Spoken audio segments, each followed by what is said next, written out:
어린 시절 해마다 명절이 되면 종종 강원도 정선 저희 외갓집을 가곤 했었습니다. 그때 고속도로가 웬 말이에요.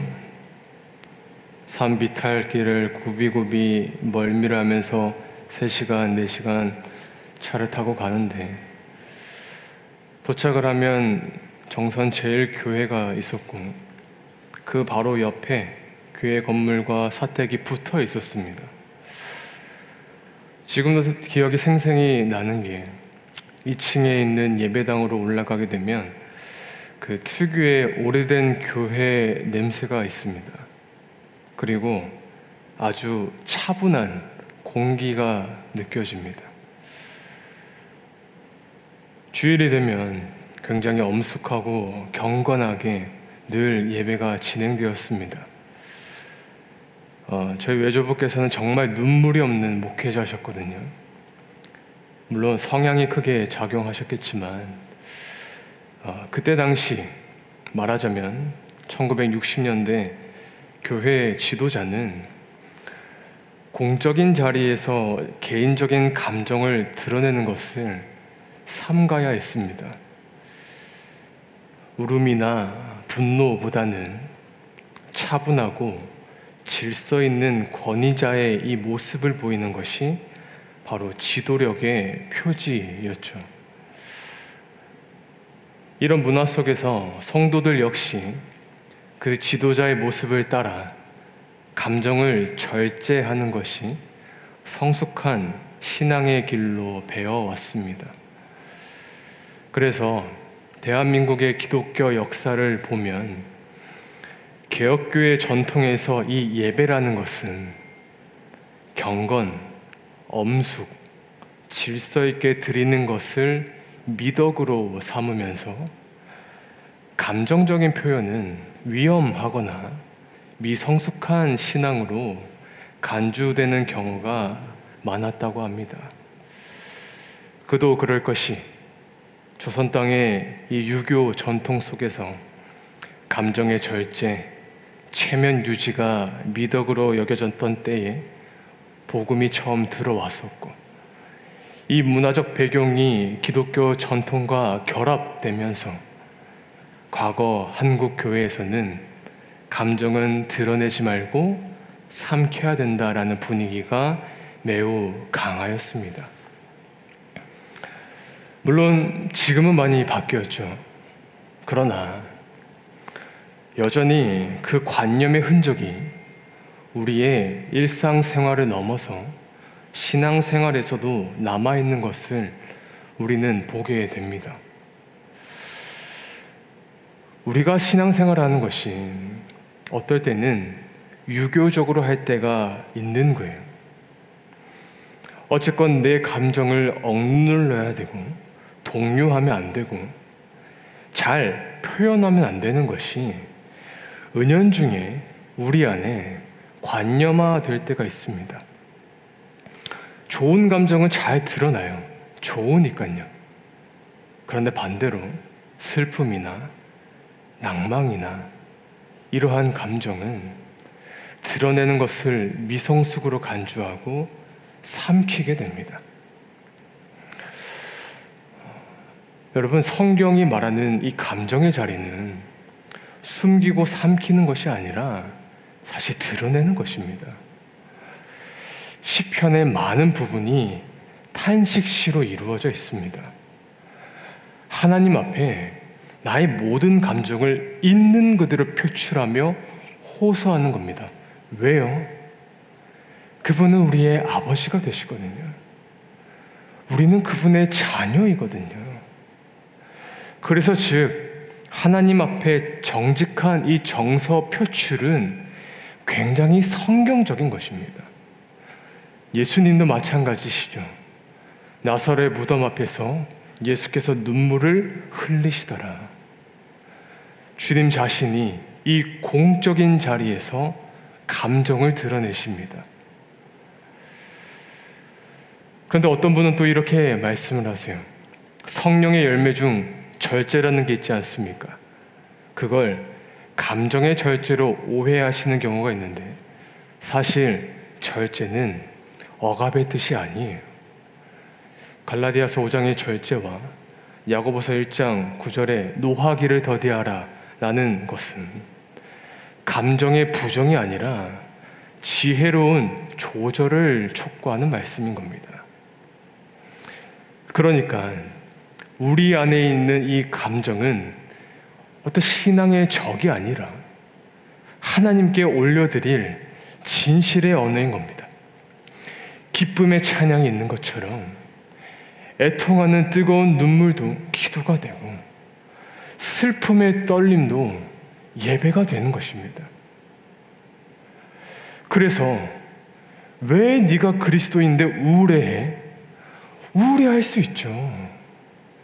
우린 슬퍼서 하나님 앞에 울 수 있어야 돼요.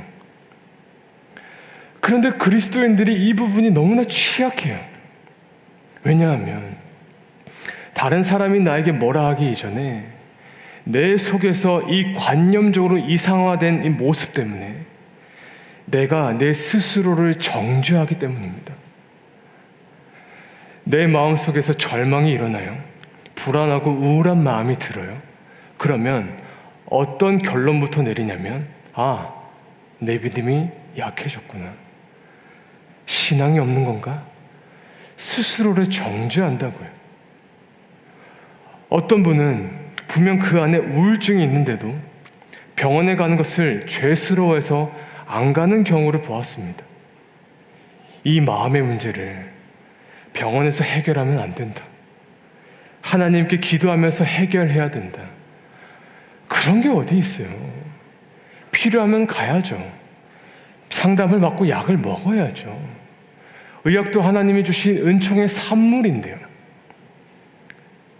이런 감정에 대한 그 고착화된 관념이 오늘 우리 스스로를 얼마나 궁지에 모는지 모릅니다. 사이토 타마키라는 일본 작가가 있는데 이 작가가 쓴 책 중에 자해하는 자기애라는 책이 있어요. 사진 한번 띄워주세요. 이 작가가 바라본 현대인들의 문제점 중 하나가 무엇이냐면 자기를 너무나 사랑한대요. 그런데 아이러니하게도 나를 사랑하면서 동시에 나를 비하하고 스스로 엄청난 상처를 입힌다는 거예요. 그 원인이 무엇이냐면 바로 자기 책임이었습니다. 저는 이 단어가 감정을 드러내지 못하도록 관념화시킨 지금 신앙인의 현주소와 비슷하다라고 느껴졌어요. 그 책의 내용이 무엇이냐면 지금 현대인들은 자기 책임을 스스로 내면화합니다. 그리고 그것을 내면해서 스스로를 괴롭힙니다. 자기 책임을 달성하지 못하면 사회에 악영향을 끼치는 추한 존재로 그들만의 자의식, 즉 본인이 피해자가 아닌 가해자라는 생각을 더욱 강화시킨다고 해요. 그래서 결국 이들은 자신의 그 존재의 의의를 잃어버리고 내가 무엇을 위해 살고 있는 걸까? 내 삶의 의미는 있기나 할까? 이렇게 의문을 던지면서 결국 답을 찾지 못하게 된다고 합니다.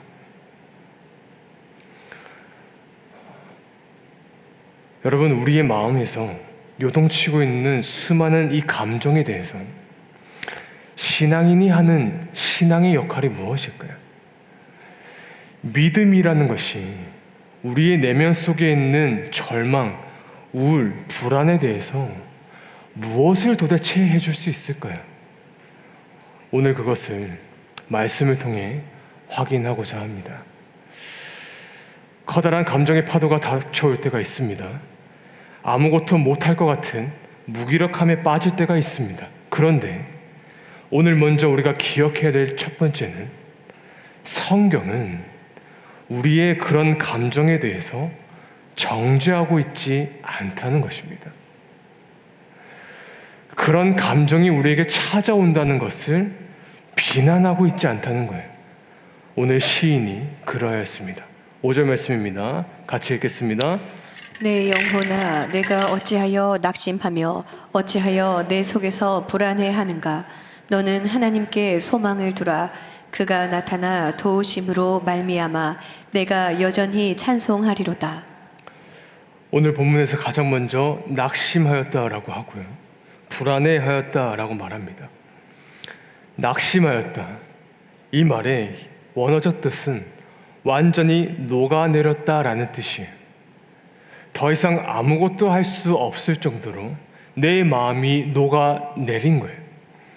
또 불안하다라는 뜻은 내면을 시끄럽게 하다, 혼란스럽게 하다. 즉 파도처럼 우리 안에 무언가가 요동치고 있는 거예요. 제가 앞서 말씀드린 것처럼 만약에 우리 안에 감정을 드러내지 못하도록 하는 이 관념화된 신앙을 상정해 놓고 거기에다가 여러분 오늘 본문에 나온 이 시인의 모습을 비춰봤을 때 이 시인이 정말 신앙인의 모습이 맞습니까? 아닌 것 같아요. 믿음도 없어 보이고 신앙도 없어 보이고 허구한 날 우울해하고 절망해하고 기독교인이 아닌 것 같은 모습을 보인다고요. 그런데 여기서 시편이 감동적인 부분이 무엇이냐면 바로 이 낙담한 사람의 기도를 하나님은 성경으로 기록하셨다는 사실입니다. 여러분도 아시겠지만 성경의 대부분의 기록은 위로부터 아래로 내려오는 방식이에요. 그런데 시편은 반대로 아래에서 위로 올려지는 기록입니다. 하나님께서 내 말을 받아 적으라가 아니라 이 땅에서 그 성도가 겪는 낙담과 불안, 어쩌면 너무나도 이 현실적인 이 분투, 관념 속에 가둔 사람들이 보면 저 믿음 없다 한 소리 들을 것 같은 그 너무나도 평범한 한 사람의 이 기도를요, 하나님은 자신의 경전에 기록하셨다는 겁니다. 이 말은 하나님은 그 낙심과 불안을 정죄하지 않으셨다는 거예요. 존중하셨다는 거예요. 이어서 2절에 이런 말씀이 있습니다. 2절 같이 읽겠습니다. 내 영혼이 하나님 곧 살아계시는 하나님을 갈망하나니 내가 어느 때에 나아가서 하나님의 얼굴을 배울까? 수많은 감정이 요동치고 있는 가운데 지금 시인은 내가 하나님을 갈망한다 라고 말합니다. 이건 그저 찬양의 가사처럼 주님 내가 주를 갈망합니다, 이런 감성적인 표현이 아닙니다. 이어서 나오는 구절을 보니까 내가 어느 때에 하나님의 얼굴을 배우리까 라고 기록하고 있어요. 한마디로 지금 이 사람은 하나님이 느껴지지를 않는 거예요. 하나님이 내 삶에서 사라진 것 같은 거예요. 그래서 하나님을 갈망하고 있다라고 표현한 겁니다. 여러분, 이것은 신앙인들만 느낄 수 있는 영적인 감각이죠. 우리가 그리스도인이라고 할 때 우리를 가장 힘들게 하는 것이 여러분 무엇일까요? 돈이 없는 걸까요? 사람이 없는 걸까요? 아니요. 하나님이 느껴지지 않을 때입니다. 심지어 하나님을 인격적으로 만날 순간이 있어요. 하나님의 인도하심을 확신한 때가 있는데 이제 더 이상 그 하나님이 느껴지질 않는 거예요. 그래서 하나님을 갈망하게 됩니다. 그때 우리는 그 어떤 순간보다 고독합니다. 왜냐하면 이건 믿음이 있기 때문에 찾아오는 고독이었거든요. 이어서 3절입니다. 3절 같이 읽겠습니다. 사람들이 종일 내게 하는 말이 내 하나님이 어디 있느뇨 하오니 내 눈물이 주야로 내 음식이 되었도다. 이 내적으로는 하나님이 느껴지지 않는데 이젠 외부에서 사람들조차 나를 조롱하기 시작합니다. 너 매일 교회 다닌다고 하더니 네 인생이 왜 이러느냐? 신앙생활을 한다고 하더니 왜 네 삶이 바뀌질 않느냐? 하나님이 어디에 있느냐? 조롱하는 소리가 들리는 거예요. 뭐 굳이 이 소리를 듣지 않아도 주위에 내가 하나님을 믿는다는 것을 다 알고 있는데 뭐가 내 인생에서 속 시원하게 풀리질 않고 계속해서 막히면 나도 모르게 위축이 되는 거예요. 뭔가 내 믿음이 이젠 부족한 것 같고 객관적으로 봐도 상황이 풀리지 않는 이 상태에 지금 시인이 놓여져 있는 겁니다. 그래서 종합을 해보면 시인은 내적으로도 하나님이 느껴지질 않고 외적으로 봐도 하나님이 내 삶에 직접적으로 개입하지 않는 것처럼 느껴지는 거예요. 여러분, 그래서 3절 후반절에 보면 내 눈물이 주야로 내 음식이 되었도다. 밤낮으로 그 눈물이 내 음식이 되었도다라고 말합니다. 단언컨대 확신할 수 있는 것은 지금 이 시인은 깊은 우울증에 빠져 있는 것 같아요. 아주 심각한 병리적인 우울증의 상태예요. 이어서 4절을 보면 시인은 과거에 함께 신앙생활을 했던 공동체로부터 무슨 이유였는지 모르겠지만 완전히 단절되어 버렸어요. 이제 자신의 마음을 터놓고 얘기할, 함께 기도할, 예배할 공동체가 사라진 겁니다. 4절입니다. 같이 읽겠습니다. 내가 전에 성의를 지키는 무리와 동행하여 기쁨과 감사의 소리를 내며 그들을 하나님의 집으로 인도하였더니 이제 이 일을 기억하고 내 마음이 상하는도다. 함께 신앙생활을 하고 그 공동체 속에서 기쁨이 넘쳐나는 것이 이제는 시인에겐 추억이 된 것입니다. 그래서 뭐라고 고백하냐면 내가 그것을 기억할 때 내 마음이 상하였다. 과거의 행복한 신앙생활과 지금 나의 처지를 비교했을 때 너무나 거리가 멀어서 마음이 상한 거예요. 이제 이 시인에게는 모든 의지할 것이 내적으로나 외적으로나 다 사라진 상태가 되었습니다. 우리도 그럴 때가 있죠. 사방이 막혀 있습니다. 더 이상 의지할 사람이 없습니다. 마음이 낙심해요. 녹아져 내립니다. 내 마음속 감정이 요동치게 됩니다.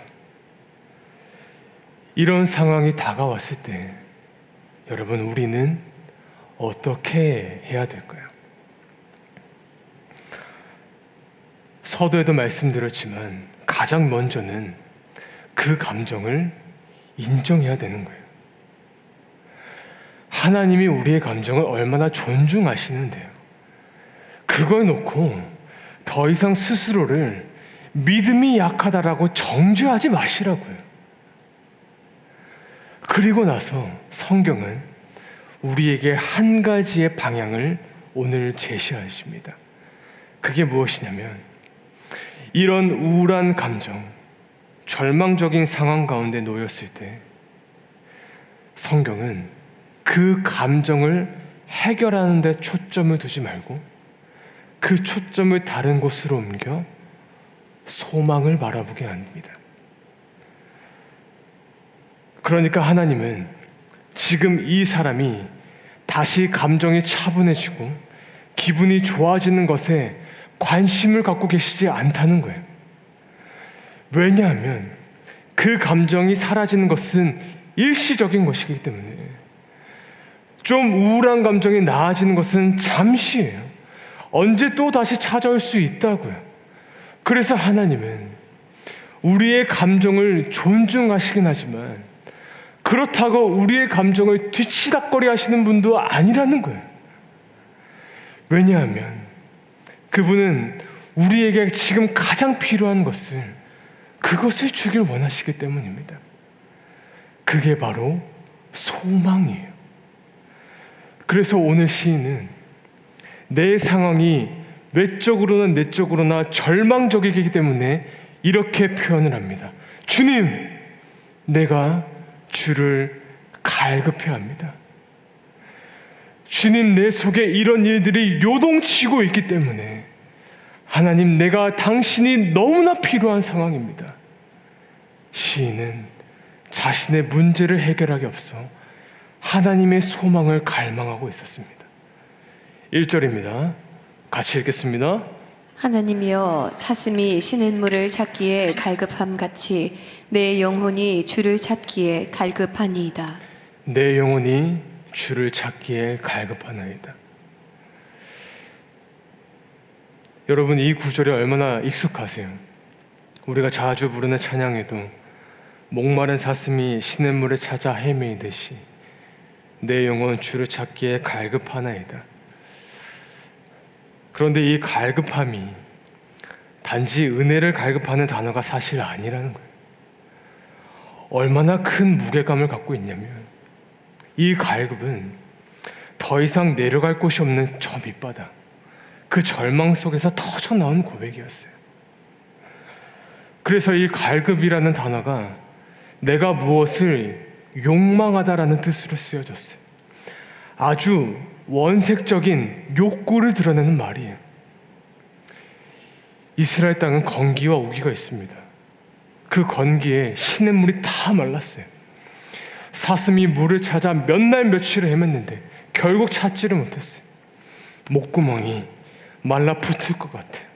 그런 헐떡거리는 욕망함이 지금 시인이 하나님을 향한 욕망과 같았다고요. 여러분, 그래서요, 오늘 시인을 우리가 바라봐야 되는 이유가 여기에 있습니다. 무엇이냐면, 이 감정의 소용돌이 속에서도 그는 자신이 진짜 갈망해야 되는 게 무엇인지를 붙잡고 있었다는 거예요. 자신의 감정을 솔직하게 인정하고 드러내고는 있지만 그 감정의 파도가 잔잔해지는 것을 말하지 않았어요.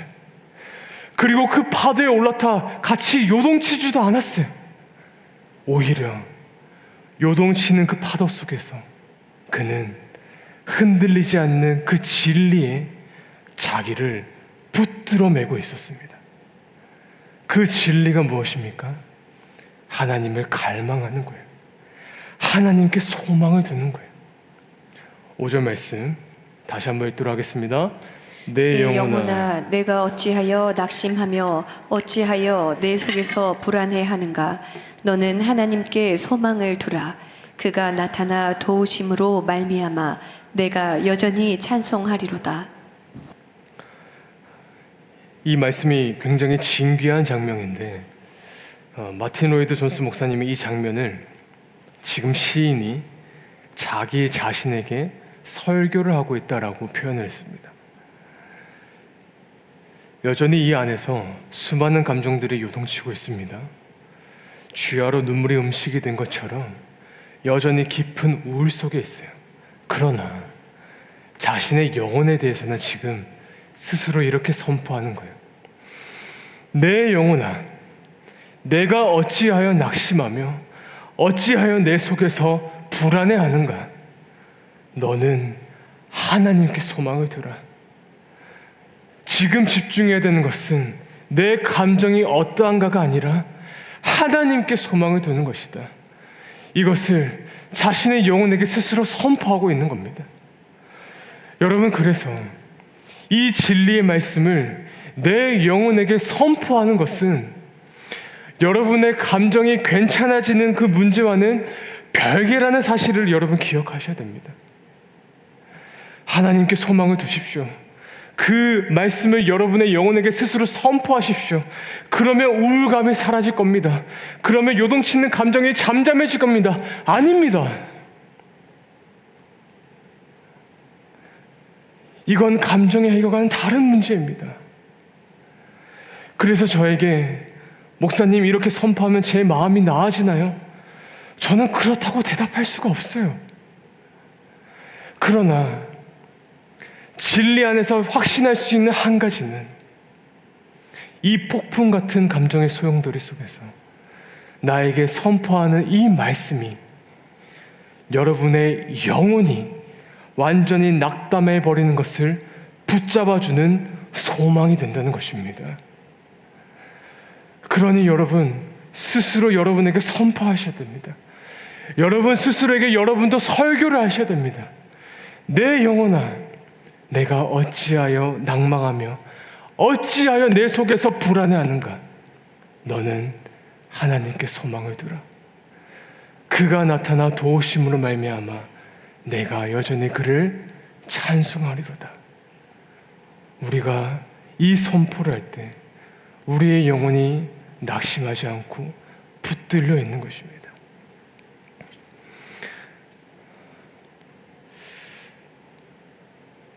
(1989년 12월 21일에) 프랑스 브리타니 해안의 바다에서는 굉장히 사납고 거센 폭풍이 몰아친 적이 있었습니다. 무려 30m에 다다르는 파도가 밀려오고 있었습니다.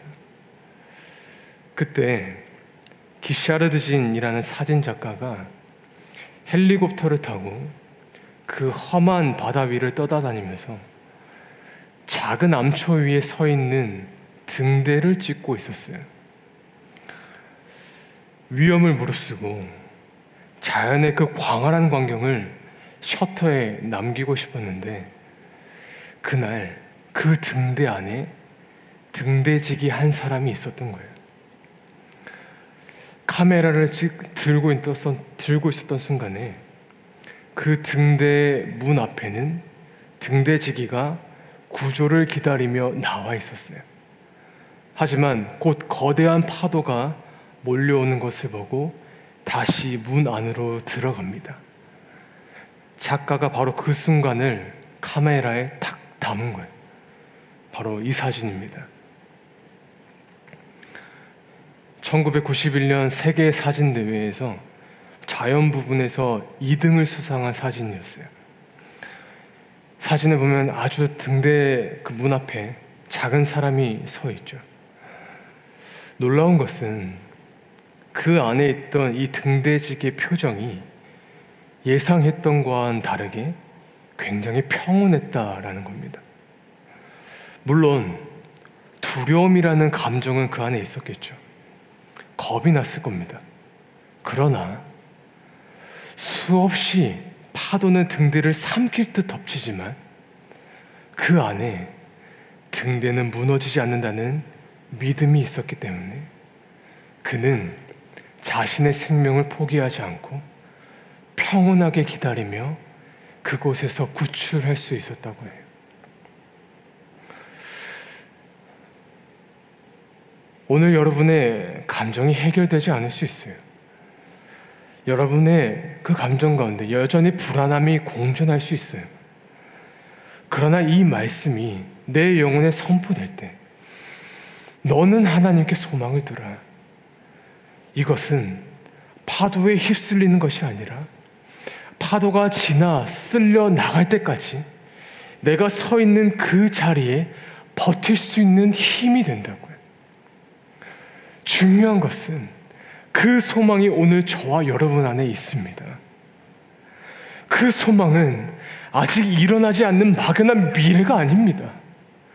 그 소망은 과거에도 존재하였고 현재도 진행 중이며 앞으로도 이어질 소망입니다.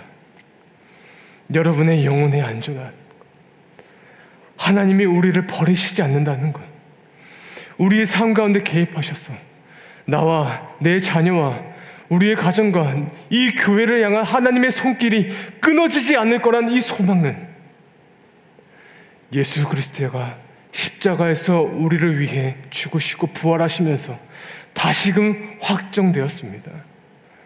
그렇게 시작된 소망은 지금도 여전히 존재하고 그리고 앞으로도 이어질 것입니다. 그래서 하나님 도대체 어디에 계십니까? 하나님 왜 내 삶에 아무 일도 안 하십니까? 라는 마음이 들 때 그 순간 우리는 무엇을 기억해야 되냐면 말씀에 근거한 소망을 기억하는 겁니다. 이 소망이 요동치는 감정의 소용돌이 속에서도 하나님을 찬양할 수 있는 이유가 되는 것입니다. 너는 하나님께 소망을 둬라. 그가 나타나 도우심으로 말미암아 내가 여전히 하나님을 찬송하리로다. 사랑하는 소영교회 성도 여러분, 오늘 시인의 상황은 나아지지 않았습니다. 그의 감정이 해결되었기 때문에 시인이 하나님을 찬송하리라 말한 것이 결코 아닙니다. 그가 찬송했던 이유는 하나였습니다. 여전히 흔들리는 한가운데 하나님께 소망을 두었기 때문에 그는 찬양을 하는 것입니다. 그러므로 성도는 감정을 억누르는 자가 아니라 흔들리는 감정 속에서도 하나님께 소망을 두며 찬송하는 자입니다. 모든 상황이 흔들리지만 십자가의 사랑을 주신 그리스도가 내 소망이 될 때 내 영혼은 결단코 흔들리지 않습니다. 거친 파도 날 향해 와도 주와 함께 날아오르리. 오늘 그 믿음이 저와 여러분의 삶의 실제가 될 수 있기를 우리 주님의 이름으로 간절히 축원합니다.